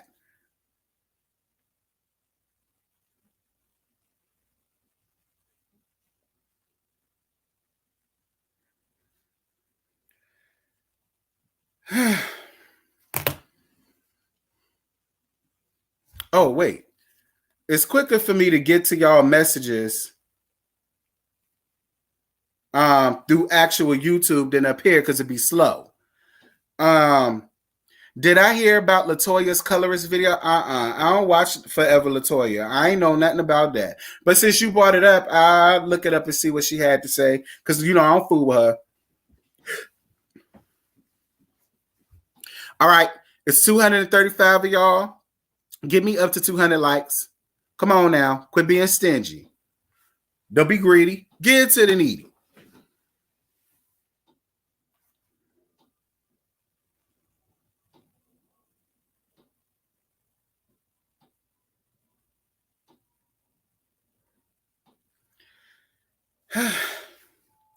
And how come nobody talking about Kenya Bear's skin making a debut last night? Girl, listen. Kenya's skin. Yeah, Kenya got real bad skin, but I don't feel bad for Kenya. That's all the years of Kenya's shenanigans and hatefulness and everything. It comes on your skin first. I keep trying to tell y'all that.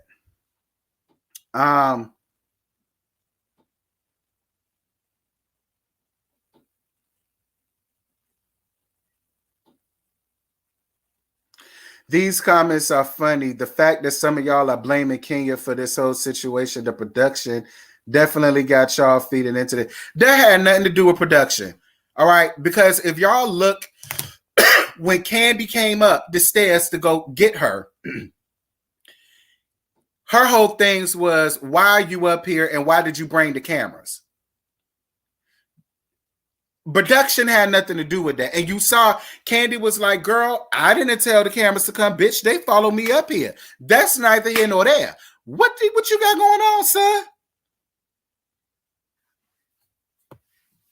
So, Kenya, you mean to tell me you couldn't have laid down until Brooklyn went to sleep and then came back downstairs? Like, is that not what all of us do when we had Sharon and we want to have adult time with our homegirls? Like, do we not do that no more? Where we like, girl, no, y'all good. We gonna cackle and kiki. He's sleepy anyway. Let me go upstairs. Let me lay down with him until he go to sleep. And then we gonna come back down here and we gonna do our thug thizzle. Do we not do that no more? Is that not what we do no more? We need to stop blaming production for everything. We do. Production had nothing to do with Kenya's piss poor attitude, especially when it came down to Kenya. Thank you, Ismi D. Why in every show people want to blame production? They can only use what you give them. Thank you so much. Thank you. Thank you. Right. She could have had a baby monitor. She could have had the little walkie-talkie. Like, there were so many avenues that Kenya could have still dealt with Brooklyn on the back end, but still could have been with these ladies and actually did her job as a host. Stop making excuses for Kenya. There's no excuse. None. Most of these women got children, but they still was left their kid or did whatever and was still able to be up amongst everybody. They found the damn way to make it work. Kenya just didn't want to do that. Why? Because Kenya wants a storyline. Kenya's used to being in this villain spot. I don't know why she like it, but hey, if she like it, I love it. Fine. The more she stay in it, the more I can read it for Phil. So whatever. Terrence, but didn't you just bring up production with what? Yeah, yes. Yeah, Uriel. Production had everything to do with Mama Wanda. Production had nothing to do with how nasty Kenya was to Candy. That's the difference. That's the difference. Production had a lot to do with Mama Wanda just happened to go talk to Melody, why she just had to go and say this to Melody, why she all of a sudden has all of this grace to Melody. And then when Melody left, she was still trying to follow behind Melody. That was production, and you could tell that because every time Wanda give it away, because whenever she's about to do something stupid, she always got this idiotic smirk on her face. That's how you know production has to do with that. Production had nothing to do with the way Kenya treated these women on this retreat and how the way she treated Candy and what's going on between her and that baby. Now, I love you, Uriel, but I can't stand with you on that one. My knees is bad. I've been knowing them since I was 14 years old. Can't stand with you on that one.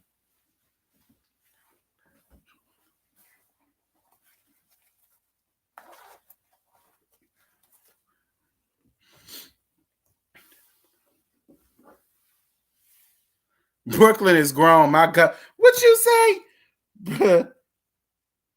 Lord, the comments moving so fast.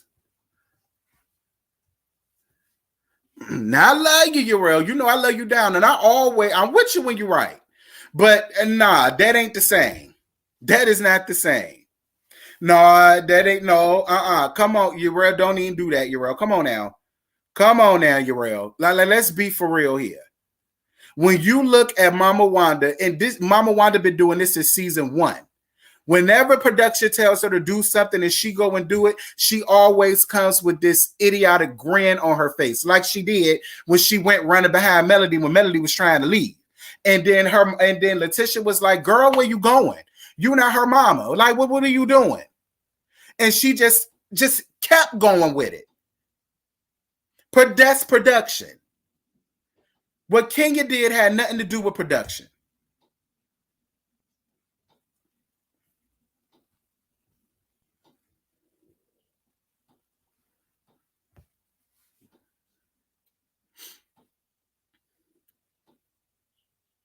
Yeah, that's a good point.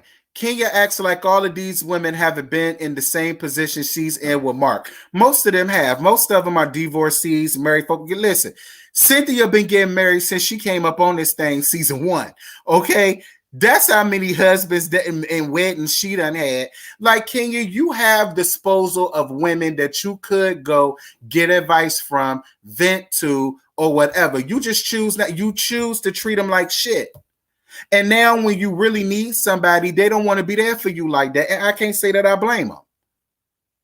Some people feel like you deserve what you're getting. Now, I'm not saying you deserve your heartache and your heartbreak, but girl, if that's your karma, that's your karma.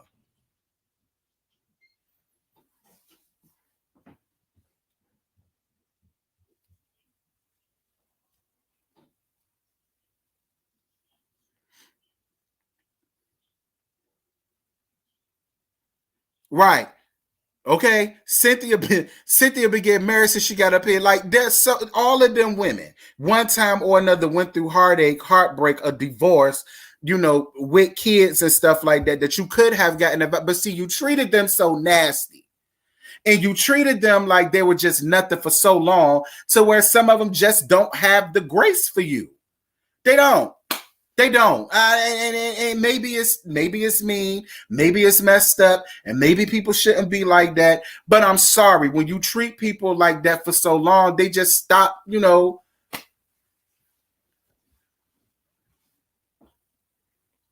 Yeah, Love and Marriage Huntsville is real good. Love and Marriage Huntsville is not scripted. The only thing that is scripted is Mama Wanda. Other than that, the drama that they got going on is very real. The arguments that go on are very real.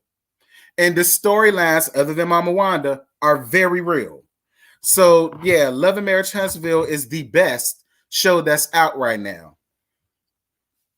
Now, it ain't me, Yarel, because everybody else up here agree with me. That means it's you, not me. It's you.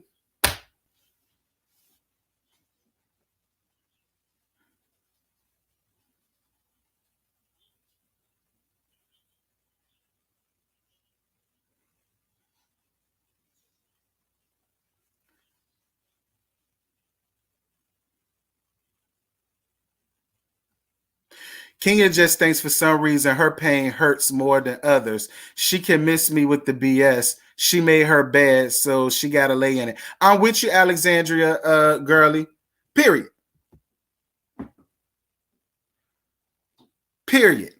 Y'all heard what she said because she said what she said. I agree 1,010%.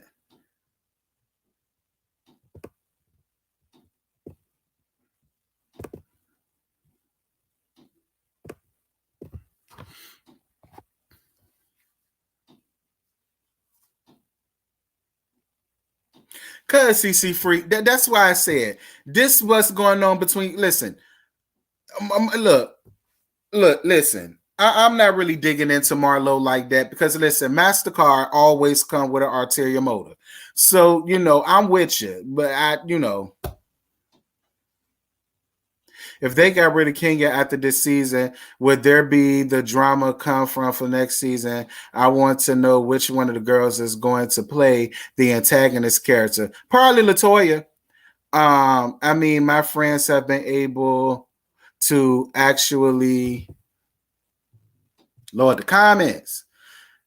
My friends have been able to actually leave their kids with a friend for the weekend, but their friendships are so fake. Brooklyn ain't even been around them people and their kids enough, child.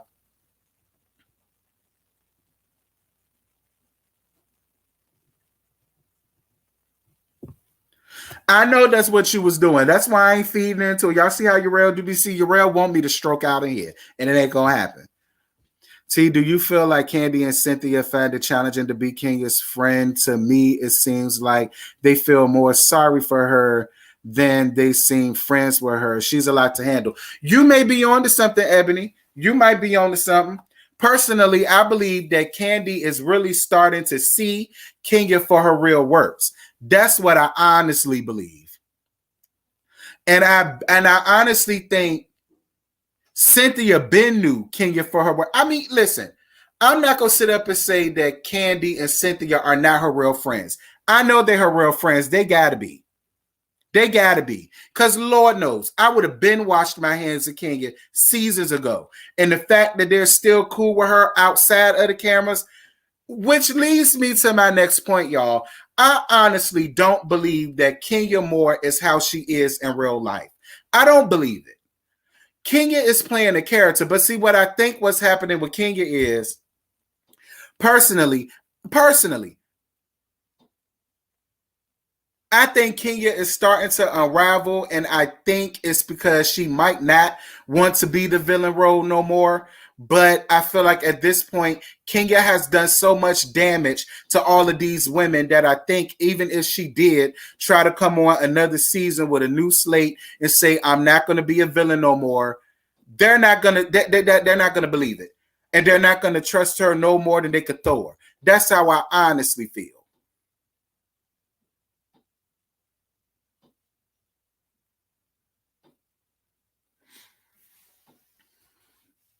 Like I do, I just feel like because her and Cynthia, Kenya, Cynthia, and Candy are friends outside of the show. All right. I always see them posting together and, going here together, inviting to this, doing that. So I know they have a real friendship outside of the cameras. But I don't know. For me, I kind of feel like Cynthia and Candy are going to get tired of the TV Kenya. I think that's what it is. I think it frustrates them because they're like, bitch, you're not like this in real life. Like at first it was cute, but it's really starting to get annoying because you're not like this in real life. Like it will annoy me if a person ain't like that in real life, but then we get in front of the camera and you're being this tyrant. Like it would piss me off. It would.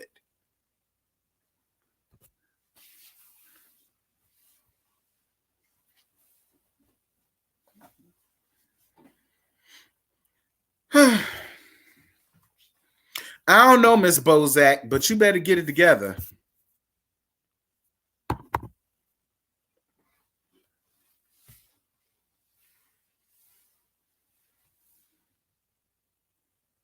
I'm more than sure she is, S. Collins. I'm more than sure in real life, Kenya is probably one of the sweetest people that you will. And it's funny because Funky Dineva said that. Funky Dineva said in real life, Kenya does not act like that. And he's been around Kenya and Cynthia and King, him and Candy like this. So he be around all of them. And even he, as much heat and smoke and fire that he's gave Kenya, I never forget it. When he got on his thing, he said, I've been in the company of Kenya. Kenya does not act like this in real life. I'm just saying.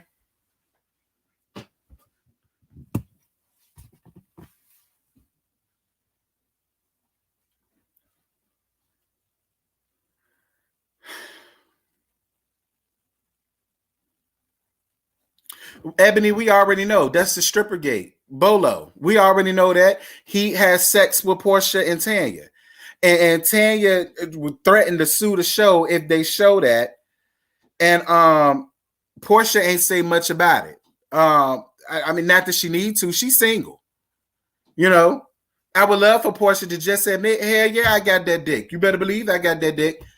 Portia, this the gag. You think Portia? Girl, we could have tag teamed on the dick. You think I'm mad at you for getting this shit? I want it too, girl. What's your secret? That's why I'm upset with Tanya. Because I said, Tanya, the minute that you got to be cool with me, now you want to fuck it up by lying, backpedaling the coochie popping in the handstand, and trying to sue these people because of the fact that you spreaded your eagles. But I would have went up. I swear I would have went up for Tanya. I would have. Shoot. You think I'm mad that y'all slept with Bolo? I seen that big ass schlong he got. Y'all better go look at it on X videos or X2 and type in stripper Bolo and see that big schlong he got. Okay? Come on now. Trust me. Ain't nobody mad that y'all had that fine ass thing. Trust me, nobody mad at it. So I don't even know why Tanya doing all of that.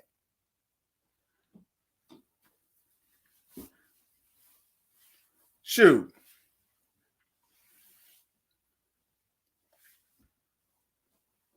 And I already know Candy had Bolo a time or two. Probably Todd too, for that matter. Girl, Todd, listen. The way Candy and Todd talk about their sexual escapades, I swear they just do a whole bisexual thing. I do. I feel like Candy and Todd both be sucking on that schlong because it's big enough for both of them to do it.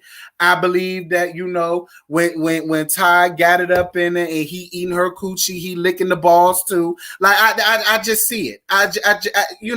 That's what you do as swingers. You know what I'm saying? It ain't no no, don't touch me, you a man. No, real swingers get down with the get down, and that's why she was so free and easy. Girl, I'm just gonna call Bolo.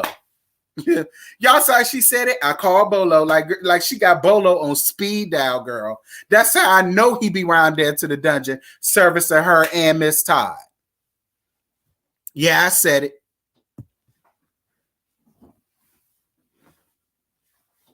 Why you gonna cuss me out, R&R? I ain't did nothing.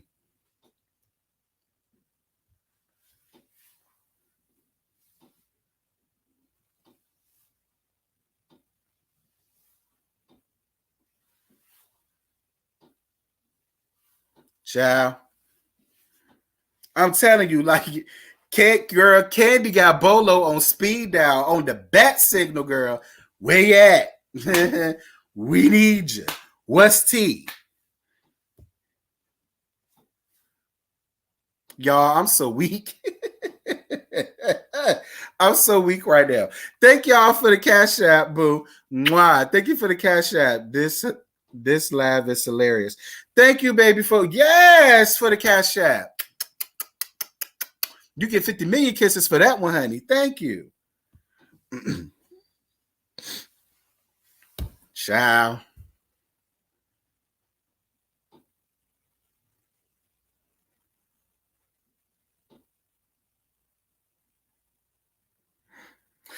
My friends and their families helped me with my kids. They were part of my village, but Kenya couldn't do that with Candy and Cynthia's family and contact. Yeah, I find it weird.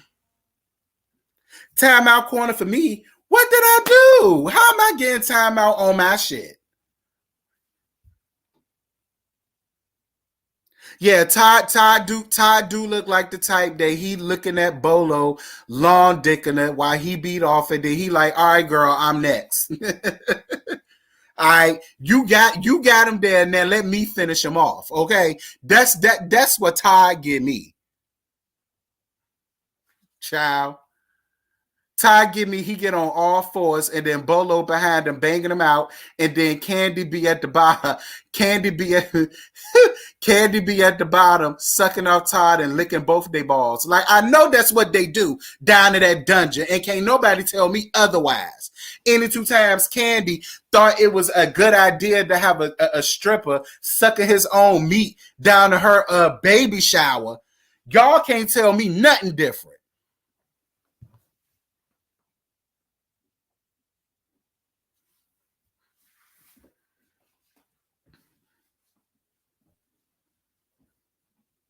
Child, listen, maybe that's what Kenya needed. Maybe Kenya should have been down there with Portia getting her back blown out. I think that's what Kenya needs. Kenya needs some dick.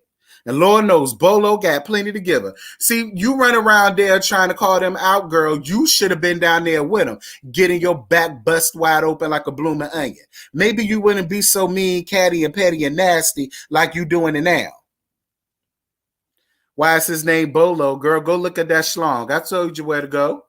Go on any porn site and type in stripper Bolo. You'll find out why they call Bo and why he hangs so low.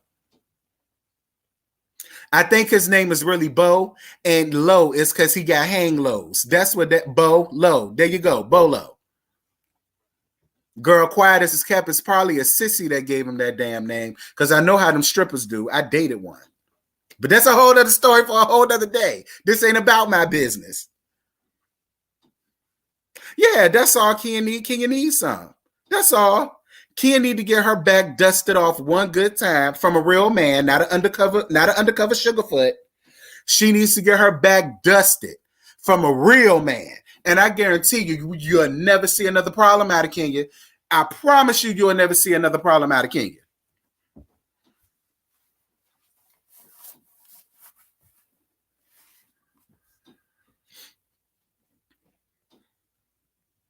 I'm about to get off here in a minute, y'all, because Bondi normally goes live about 1:30. And when I do, I want y'all to leave from here, and I want y'all to go around there to Bondi because she's going to gag y'all too. Tell her I sent you. She'll treat you right.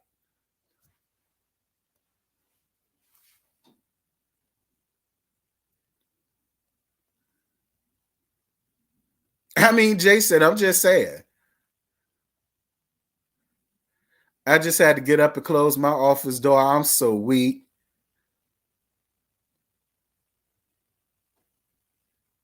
It's me, D. You know what I mean.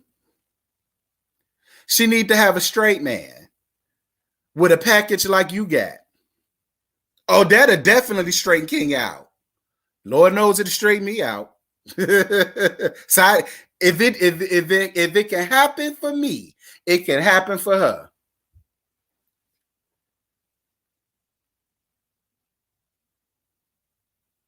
Yeah, we going live tonight. I don't know what time though. Scotty never mentioned, but he said we was going live tonight. Y'all know Scotty's birthday was Friday, and he went away for the weekend, and he got back late last night. And he still got to catch up on like 5-something videos. I mean, when I talked to him last night, he did mention that we was gonna do the panel, but he hasn't given us a specific time or nothing like that. So just be on the lookout for it. If y'all follow his YouTube channel, y'all will know.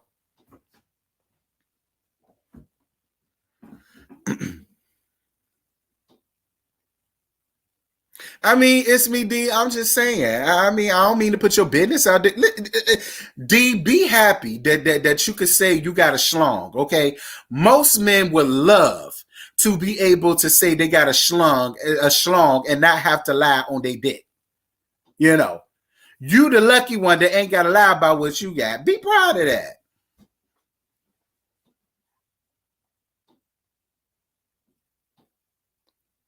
Oh, okay. Urel said it's going to be 9:15 p.m., 9:15, 8:15 Central Time is going to be that.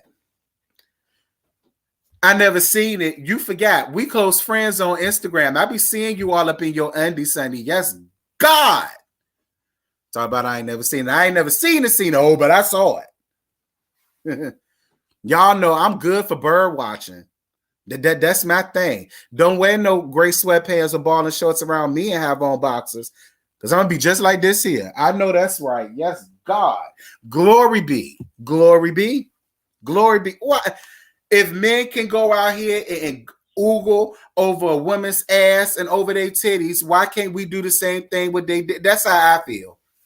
That's how I feel. If these men could go out here and say, damn, she got a fat ass, we should be able to go out here and say, damn, he got a big dick. What's good, Pa? I'm down for the tease. I love me a good tease. That's why I don't never say nothing. You see, you don't get no complaints from me about the tease. Yeah, I mean, it's equal opportunity. Like, if men can go out here and do that to women, why can't we go out here and bird watch y'all and comment on whether you got a big one or whether it's like, child.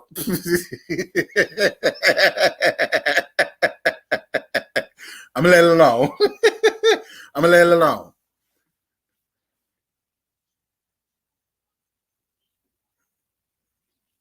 You ain't lying, this me, D. I am. I'm gonna go with you one day because I really do need a workout partner. So I'm gonna go with you one day. Maybe if I work out with you to keep me motivated, and if I could see the meat swinging around, I'd be on a treadmill like this, bitch. I hope I don't fall off of that hole trying to bird watch. I'm not even here for that. I'm supposed to be here getting ready, so I could be ready for June. See, y'all hoes ain't gonna be able to take me in June. When I get this body snatched like Beyonce, y'all ain't gonna be able to tell me nothing. I want to get back to my high school size.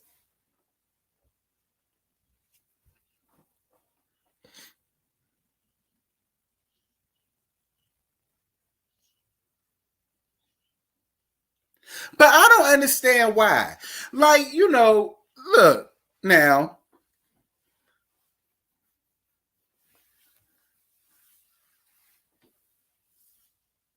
Y'all, I'm about to go.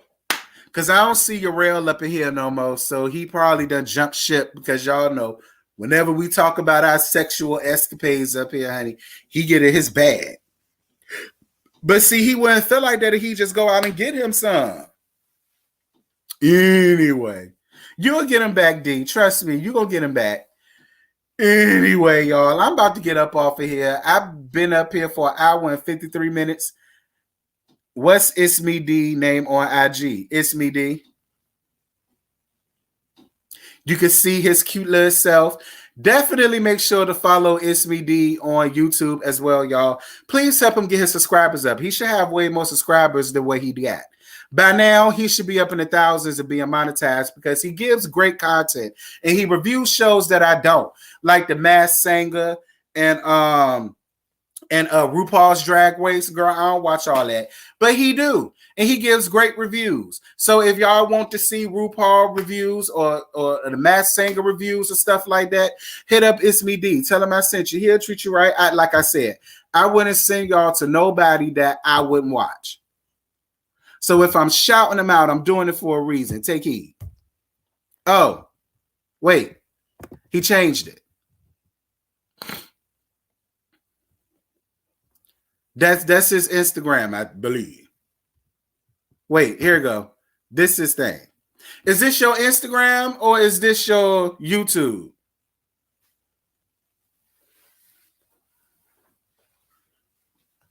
So the people will know.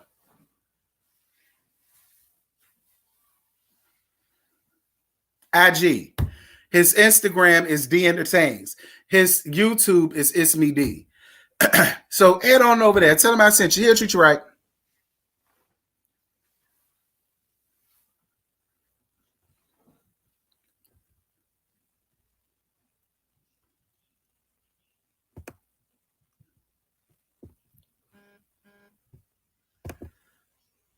All right, you guys. I just got Bondi's notification. She's about to go live in 30 minutes. Where she gonna go in and like half on Kenya Moore probably, and she gonna finish it up. All right. I gave y'all a little light. She gonna finish it up. So I'm about to go on ahead and end this. Seriously, all 280 y'all. I want all of y'all around there on Bondi's channel in 30 minutes so that y'all can finish the roast and the gags of Real Housewives of Atlanta. I'm about to go on ahead and end this, y'all. This is so much fun. Lord, I gagged up here, y'all. I appreciate all of the super chats. I appreciate the cash apps. I appreciate the PayPals. It's really sweet. Shout out to Yarel for being my big bro. Love him down. Thank him so much for being a mod and doing what the mods do. Shout out to Niecy Dixon for popping up in here. Shout out to It's Me D for popping up in here. Shout out to all of y'all for rocking with me the way that y'all have been. Make sure to head over to Scotty's channel tonight, 9:15 p.m., 8:15 Central Time, so that we can continue the roast and gag with the rest of the panel. Y'all ain't going to want to miss it because y'all know we gag around there, girl. And until next time, I will holler at y'all later.